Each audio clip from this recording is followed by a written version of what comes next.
আমাদের কলকাতাতে কিন্তু প্রায় শীতের সময় প্রত্যেকটা ঘরেই এই নলেন গুড়ের ক্ষীর কিংবা পায়েস তৈরি হয়। তো আজকে আমি তোমাদের সাথে নলেন গুড়ের ক্ষীরের রেসিপি শেয়ার করবো, যার জন্য একটা বড় পাতিলায় 2 লিটার দুধ গরম করতে সাইডে দিয়েছি। আর এখানে গোবিন্দভোগ চালটাকে আমি ভালো করে ধুয়ে শুকিয়ে মিক্সার গ্রাইন্ডারে গুঁড়ো করে এতে ঘি মাখিয়ে সাইড করে নিয়েছি।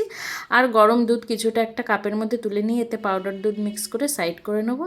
এবার যে পাতিলাতে আমি দুধটা গরম করতে দিয়েছিলাম, দুধটা ফুটে আসলে আগে থেকে ঘি মাখিয়ে রাখা চালগুলোকে দিয়ে অল্প আছে ততক্ষণ নাড়তে থাকবো যতক্ষণ না চালটা সেদ্ধ হয়ে আসে। চালটা সেদ্ধ হয়ে আসলে এতে দিয়ে দেবো কিছুটা পরিমাণ ড্রাই ফ্রুট আর যে দুধটা গুলে রেখেছিলাম সেটা।